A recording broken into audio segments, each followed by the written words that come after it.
and Tea Tree Industry Association from a breeding program that we're part of the industry of tea tree growers in Australia. The seeds have been developed, the tree that produced the seeds have been developed to produce high yielding and also resistant to bugs and frost and produce more oil per area of land so that we can be more efficient in our farming. So we start off, we put the seeds in the trays. These trays then go into the nursery. They eventually produce all of these trays of individual trees. So there's a lot of manual work here because the best tree in each cell is what we keep. And the little ones, the little runts, we pick those out and throw them away. So we're picking the best of the best as they propagate. So that once they're ready to go in the ground, you see that we've got one tree and the roots are sitting there ready to go in the ground and start making big trees. This farm, this section here that we've just been walking up and down, 3 million trees have been planted here in the last 3 years. So lots of seedlings have gone in. While these are in the nursery growing out, we've got to do a lot of work on the land because we only ever plant once, so we have to do it right. Okay, so these trees here that I've planted in the last 3 years, they will outlive me. So they'll probably outlive my children as well. How long do they usually last? What's the lifespan? My wife's parents they planted their trees 25 years ago. Last year they had the best harvest ever. Wow. So these trees, they 30, 40, 50 years. The only reason why you'd pull them out is if some of the trees in between died off so much that it wasn't dense enough. Or we produce a newer variety that produces a higher volume per area, or some special feature in what our breeding program does. So we irrigate all of our tea tree so that we get a good consistent yield every year. To do that, we need to make sure that all the land is perfectly level with one little bit of a grade. Okay, so the water flows downhill and doesn't get stopped along the way. Okay, that's why you don't see our hilly land with our trees. May not be as beautiful as some of those hills, but this will produce a more consistent tea tree olive. So each year that smell will be the same, the quality and the quantity will be the same. So we use this laser bucket, that's that yellow machine back there. So it's hooked up to GPS, and with a mapping that we do, it's automatically, as it's being dragged behind the tractor, it's automatically scooping up soil or dropping off soil to basically create that nice grade across the whole farm. So every single square meter of our farm has been laser leveled with a bucket. It's undergoing a little bit of repair right now. The wheel's worn out, so we're getting a wheel replaced. So after we laser level, then we need to prepare that soil, make it nice and fine. And that's what Jordan is doing over there on that green tractor with the red thing behind it. So that's called a power hoe. That's what this is right here. And it's chewing up the soil into breaking those big clods down into little bits, nice and fine so that it plants better. The smaller the hole, the smaller the pieces of soil, the better it plants. Okay? When we go to plant, you see Stevie here planting. He's sitting on this planter. We'll take a look at that in a second. So he's taking these individual trees from the nursery and he's dropping them into cells on there, and it's going to go along and it's going to drop it into the ground, and that ground is going to, the tractor's, the machinery is going to open up the slit, the seedling is going to drop in, and it's going to pinch it back closed. Wow. All in one process. Wow. So, as I said, we've planted over 3 million seedlings. There's over 92,000 kilometers of rows on this farm. It's a lot. So every meter, back and forth, a lot of rows. Okay, we've walked most of them. It feels like it. And then we water them in with a water cart. So you see that tank behind us?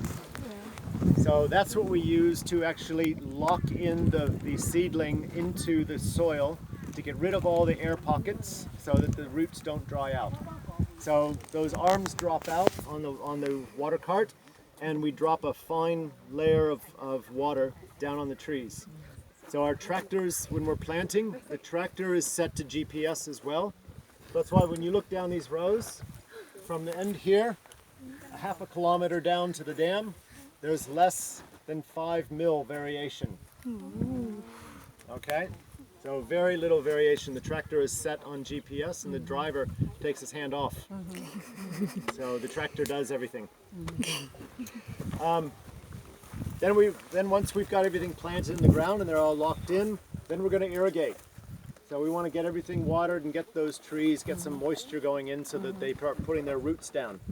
So we've got 5.5 kilometers of 375 mil pipe that goes all the way under this whole property, all the way to the far side over where those hay bales are. So it goes all the way, and I can push water anywhere on the property so we can keep the trees irrigated.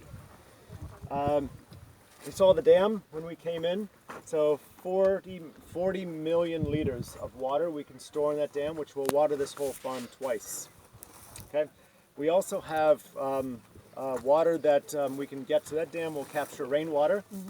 We can also pump from the river up above here, and also at the tree line down beyond the buses is a big river called the Richmond River, and we have a pump down in the river and an underground pipe that runs up and into our dam.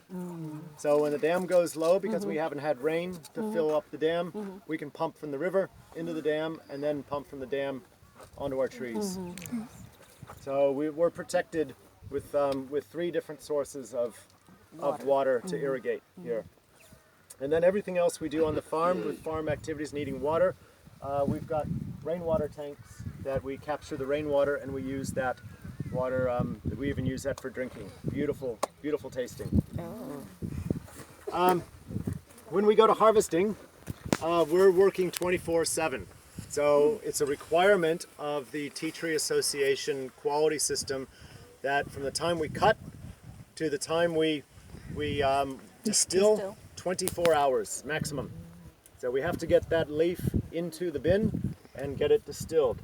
So it's critical that we've getting that leaf back into these field bins, the trucks take it away, and the harvester keeps going. So the truck takes this back away to the distillery. We don't have a distillery here right now. We're working with Young Living to develop a very innovative distillery that we're not ready to announce yet.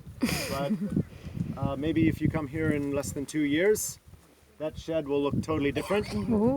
That shed will actually be over here. And where that is, plus the area out the back that we've built up, will be the new distillery and the warehouse to hold all of our oils. So come back.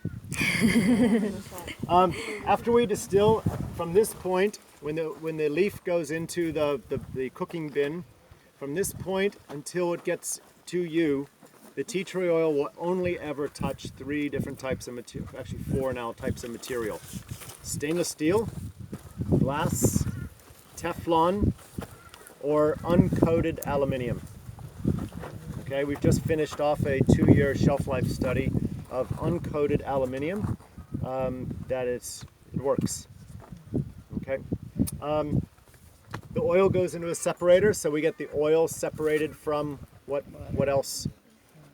What do we separate the oil from? Water. The water. What do we call the water? Hydrosol. Hydrosol. Yes. More and more people are using hydrosol for things like face masks, Yes. to add in the bath water, to clean, or a toner instead of a micellar wash or something like that.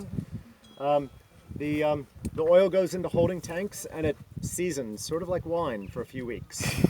That's going to boil off some of these really small, little volatile organic compounds. And we also wait for the rest of that hydrosol water that's microscopic in the oil for it to all drop out. Because when we ship the oil to Young Living, they don't want water. They want tea tree oil. That's what we want to give them. Before we put those into drums, we need to do a test.